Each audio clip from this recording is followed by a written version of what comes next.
I think maybe to help people understand why am I the way I am, let me give you a little bit of background in my early life because that laid the foundation.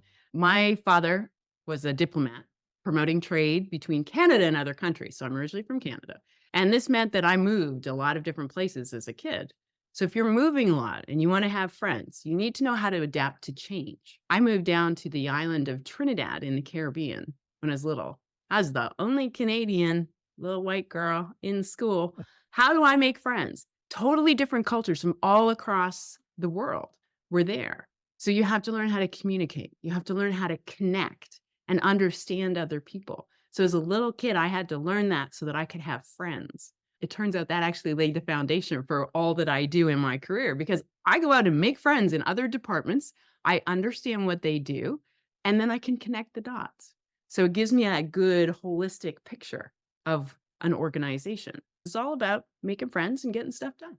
It is. One of the things that actually that is a really strong skill set to have is because you have to influence people. You have to influence how they work together, why they should be working together, how they benefit from themselves. And so I know you're not just making friends, but you're a good salesperson too, because you have to be.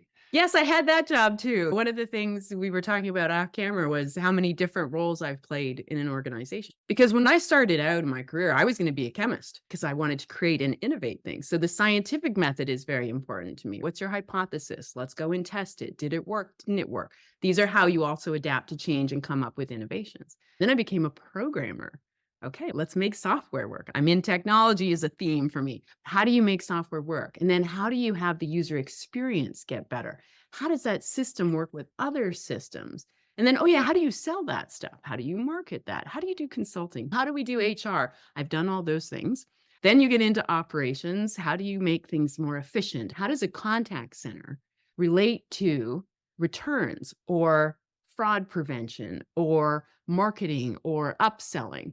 And all of those pieces of finance, how do we collect on the bills? How do we make sure customers are paying? All of those pieces connect together. And by playing roles in all of those different types of departments, now as the executive, I understand what goes on in each of them, where are the barriers between them, and how to break down those silos. Because if Well, you can get your team all working in harmony, you can scale mountains.